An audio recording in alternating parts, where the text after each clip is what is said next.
अमरविल episode 46। आपके बारे में आपके सामने बैठकर कुछ नहीं कहूंगा क्योंकि मैं नहीं चाहता आप मुझे उठवाकर इस घर से बाहर फेंकवा दे। इस बार इसने कुछ मुस्कुरा कर कहा। लाइक अंकल कुछ देर इसका चेहरा देखते रहे। तुम जरा सर्विस ज्वाइन कर लो, फिर मैं तुमसे पूछूंगा कि तुम किसी कृषक की इज्जत करते हो या नहीं। जब तुम्हारे ऊपर बैठे हुए सारे अफसरान और इनके ऊपर मौजूद सारे हुकूमती अहदेदार तुम्हारे सामने अपने असली चेहरों के साथ होंगे और तुम फिर भी इन्हें सर सर कहते फिरोगे, फिर मैं देखूंगा कि तुम कृषक की इज्जत कैसे नहीं करते। लाइक अंकल के लहजे में तलखी झलकने लगी थी। सर कहने में और इज्जत करने में बहुत फर्क होता है। मैं बहुत से लोगों को सर कहता हूँ मगर इनकी इज्जत नहीं करता, बिल्कुल वैसे ही जैसे मैं बहुत से लोगों की इज्जत करता हूँ मगर इन्हें सर नहीं कहता।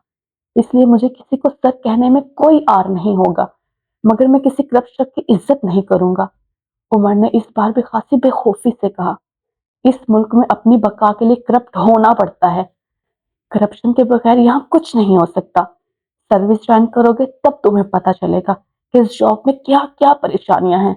जब तुम्हें 10-12 हजार के साथ एक महीना गुजारना पड़ेगा, वो भी अफसर बनकर, तो तुम्हारे होश ठिकाने आ जाएंगे। तब तुम्हें पता चलेगा कि करप्शन के बगैर तुम किसी सफारत खाने में होने वाले 3 डिनर अटेंड नहीं कर सकते, क्योंकि वहां पहुंचने के लिए भी तुम्हें 3 नहीं तो कम से कम एक सूट तो जरूर चाहिए होगा, और ऐसे सूट की कीमत कम से कम तुम्हारी तनख्वाह पूरी नहीं कर सकेगी। उमर ने इनकी बातों के जवाब में किसी रद्द अमल का इजहार नहीं किया। वो बस खामोशी से मुस्कुरा दिया। ताल्लुकात बनाना सीखो, जरूरी नहीं होता कि हर शख्स जो तुम्हें पसंद नहीं आता इसके साथ राब्ता ही ना रखा जाए। किसी के साथ कोई काम भी पड़ सकता है, फिर ऐसे वक्त ताल्लुकात ही काम आते हैं। मुझे हैरत है जहांगीर ने तुम्हें अब तक ये सब कुछ सिखाया क्यों नहीं। ब्यूरोक्रेट्स के बच्चे तो ऐसी बातों में खासे बाखबर होते हैं। कम से कम इन्हें ये नहीं बताना पड़ता कि झूठ हमारे प्रोफेशन की कितनी बड़ी जरूरत है। कोई शख्स पसंद ना भी आए तो भी इसकी तारीफ कर देने में क्या हर्ज है। अंकल, आप बहुत अच्छे हैं। उमर ने दरमियान में इनकी बात उचकते हुए एकदम संजीदगी से कहा। लाइक अंकल फौरी तौर पर इसके जुमलों पर हैरान हुए, मगर फिर वो कहका लगा कर हंस पड़े। तुम मगर जहांगीर के बेटे ना होते तो इस जुमले के बाद इस घर में नहीं रह सकते थे। मगर अब मैं तुम्हें और कुछ नहीं कहना चाहता, तुम सब कुछ खुद ही सीख जाओगे। इन्होंने जैसे इसके सामने हथियार डाल दिए। जुल्करनैन से अलीज़े की दूसरी मुलाकात भी शहला के साथ हुई थी। अलीज़े कॉलेज से वापसी पर शहला के यहाँ जाने के लिए इसके साथ गई। रात में वो दोनों आइसक्रीम खाने के लिए लिबर्टी में रुक गई और आइसक्रीम खाने के साथ वो विंडो शॉपिंग में मसरूफ थी। जब हेलो की एक आवाज ने इन्हें अपनी तरफ मुतवज्जो किया, वो जुल्करनैन था। अलीज़े इसे देखते ही हवास बाख्ता हो गई। अरे आप यहाँ क्या कर रहे हैं? शहला ने जुल्करनैन को देखते ही खासी हैरत और बेतकल्लुफी का मुजाहरा किया। तकरीबन वही कर रहा हूँ जो आप लोग कर रही हैं। इसने अलीज़े पर नजरें जुमाते हुए कहा, जिसके लिए वहां खड़े रहना मुश्किल हो रहा था। वैसे आपका क्या ख्याल है, हम यहाँ क्या करने की कोशिश कर रहे हैं? शहला ने खासी शौकी से कहा। मुझे ढूंढने की कोशिश कर रही थी, जवाब देने वाले ने कमाल इत्तेमाद से कहा। अरे वाह, आपको तो अच्छी खासी खुशफहमी है अपने बारे में। अगर खुशफहमी है तो कुछ ऐसा गलत भी नहीं है। आफ्टर ऑल मैं अच्छा खासा गुड लुकिंग बंदा हूँ, ऐसी खुशफहमियां अफोर्ड कर सकता हूँ। क्यों अलीजे? इसके लहजे में शरारत थी और अलीजे का दिल चाह रहा था वो सर पर पांव रखे वहां से भाग जाए। वैसे ये सवाल आपने अलीजे से ही क्यों किया? मुझसे भी कर सकते हैं। शहला ने दो बदो जवाब देते हुए कहा। मुझे अलीसे जैसी भसोक नहीं लगती, इसलिए आपसे राय लेने का तो सवाल ही पैदा नहीं होता। इसकी बेतकल्लुफी में इजाफा होता जा रहा था। अच्छा, और अलीजे के ज़ौक के बारे में आप कैसे जानते हैं? शहला अब बाकायदा बहस पर उतर आई। अलीजे के सिर्फ ज़ौक के बारे में ही नहीं जानते, और भी बहुत कुछ जानते हैं हम। इस बार जुल्करनैन का लहजा मैनीफेस्ट था। मसलन? शहला ने भुएं उचकाते हुए पूछा। ये जरूरी नहीं कि हर बात आपको बताई जाए मिस शहला। अरे, किस तरह आपने आंखें फेर ली? जब अलीजे से राब्ता करना चाह रहे थे तो वह जरिए मैं ही नजर आ रही थी, और अब मुझे कुछ बताना भी जरूरी नहीं लग रहा। शहला एकदम बुरा मान गई। तुम फजूल मत बोला करो, अब चलो यहाँ से। अलीसे ने एकदम इसका बाजू पकड़कर खींचना शुरू कर दिया। इसने शहला को ये ज़रूर बताया था कि ज़ुल्करनैन ने इसे चंद बार फ़ोन किया था, मगर ये नहीं बताया था कि वो इससे मुसलसल राब्ता रखे हुए है और इसे खौफ था कि मज़ाक में होने वाली इस गुफ्तगू के दौरान ज़ुल्करनैन कोई ऐसी बात ना कर दे, जिससे शहला को ये पता चल जाए कि इसने ज़ुल्करनैन से राब्ते के बारे में इससे झूठ बोला है। अलीज़े, आप इन्हें कहाँ ले जा रही हैं भाई? मैं तो आप दोनों को लंच करवाने का सोच रहा हूँ। ज़ुल्करनैन ने फ़ौरन मुदाखलत की। लंच? ज़रूर। शहला फ़ौरन आमादा हो गई। नहीं, बहुत देर हो रही है, अभी मुझे शहला के घर जाना है और फिर वापस अपने घर भी जाना है। अलीज़े ने नज़रें मिलाए बगैर फ़ौरन कहा, यार मेरे घर जाकर भी तो हमने खाना ही खाना है। अब ज़ुल्करनैन ऑफ़र कर रहे हैं तो ठीक है, चलते हैं, एडवेंचर रहेगा। शहला ने अपना बाजू उसके हाथों से छुड़वाते हुए कहा, नहीं शहला, देर हो रही है। कभी-कभी देर हो जाने में कोई हर्ज नहीं, इसको भी एडवेंचर ही समझे। जुल्करनैन ने अलीज़े के इनकार के जवाब में कहा, नहीं मुझे जाना है। यार जब कोई इतना इसरार करे तो इसकी बात मान लेनी चाहिए। रोज-रोज ऐसे लोग कहाँ मिलते हैं जो खुद ब खुद ही लंच की दावत देते फिरें। शहला पर भी अलीज़े के इनकार का कोई असर नहीं हुआ। फिर अलीज़े के मुसलसल इनकार के बावजूद वो दोनों इसे एक रेस्टोरेंट में ले गए थे। जुल्करनैन और शहला लंच के दौरान मुसलसल चहकते रहे थे, जबकि अलीज़े बमुश्किल अपने हल्क से खाना नीचे उतार रही थी। जुल्करनैन के सामने इस तरह बैठकर खाना खाना इसके लिए एक बिल्कुल नया तजुर्बा था। इसे इसकी बातों पर हंसी भी आ रही थी और साथ ये खौफ भी था कि अगर नानो को ये पता चल गया कि वो शहला के घर के बजाय इस वक्त किसी अनजान शख्स के साथ बैठी लंच कर रही है, तो वो शायद क़यामत ही उठा देंगी। जुल्करनैन बार-बार इससे मुखातब कर रहा था और वो नर्वस हो रही थी। शायद इसे इसका अंदाज़ा भी था, इसलिए वो बार-बार इस हवाले से भी मज़ाक में तबसरे कर रहा था और एलिज़े की घबराहट में इज़ाफ़ा होता जा रहा था। 1 घंटा रेस्टोरेंट में गुज़ार कर वो दोनों वहाँ से निकली थीं और तब तक एलिज़े रोहानसी हो चुकी थी। शाहला के घर के जाने के बजाय वो इसके ड्राइवर के साथ वापस घर आ गई। नानो को इसके इस एडवेंचर का पता नहीं चल सका।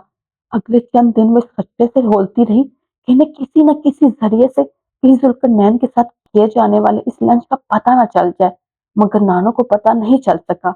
वो एक बार फिर नानो को धोखा देने में कामयाब रही थी और इस कामयाबी ने इसे गैर महसूस तौर पर खुश किया था।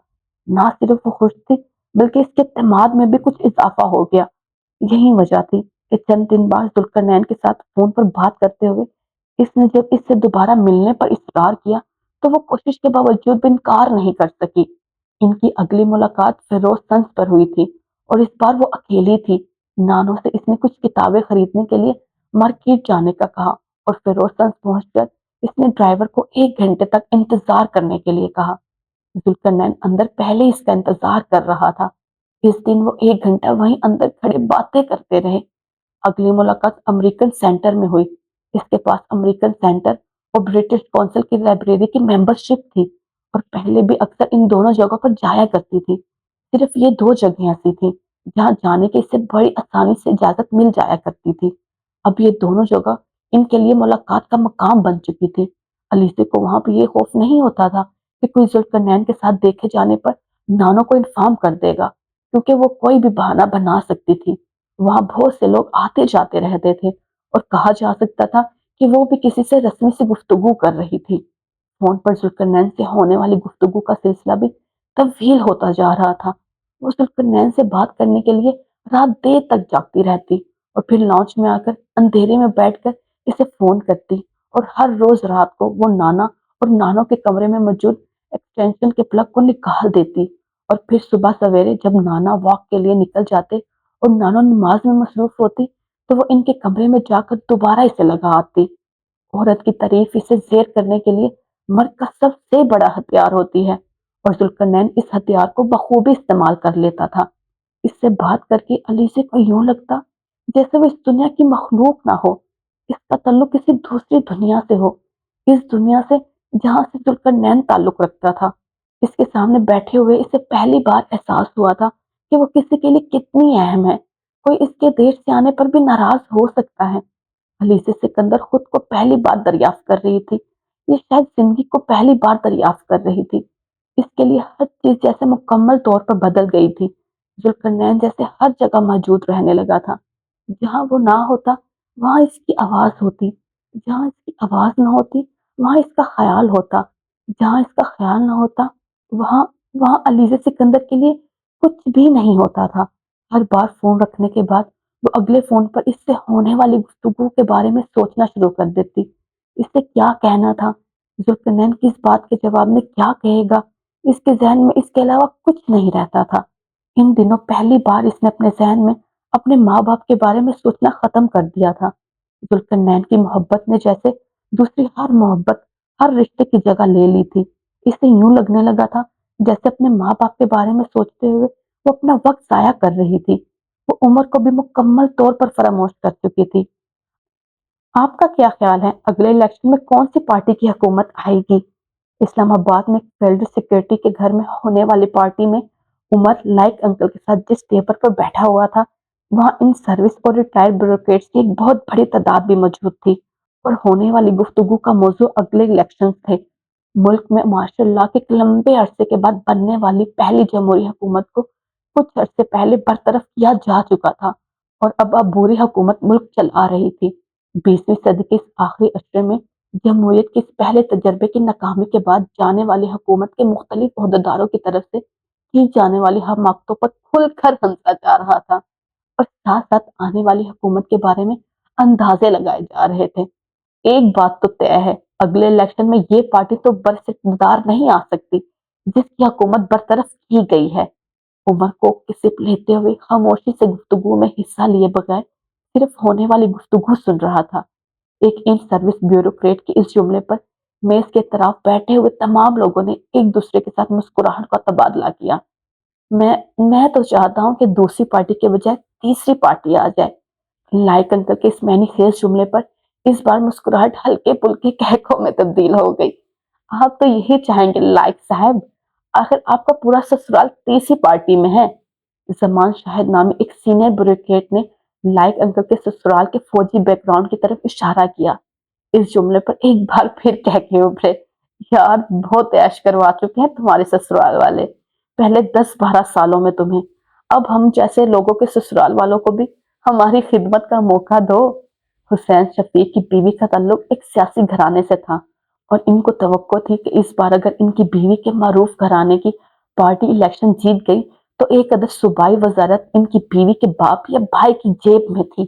تیسری پارٹی ہمیشہ سے حکومت میں شامل رہی ہے، ڈائریکٹ نہیں تو انڈائریکٹ طریقے سے، مگر وہ ہمیشہ حکومت کے آگے پیچھے اوپر نیچے رہتے ہیں، اور اگلی حکومت کے ساتھ بھی یہی ہوگا، کیوں جنرل صاحب؟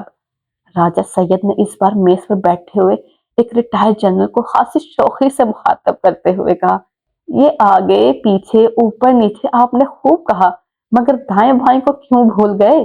ریٹائرڈ جنرل جیسے اس کے تبصرے پر محظوظ ہوئے۔ میز کے گرد بیٹھے ہوئے لوگوں نے ایک ہلکا فہماشی کہکا لگایا۔ بھائی تم لوگ مجبور کر دیتے ہو آگے پیچھے اوپر نیچے رہنے پر، جنرل نے اپنا پائپ سلگاتے ہوئے کہا۔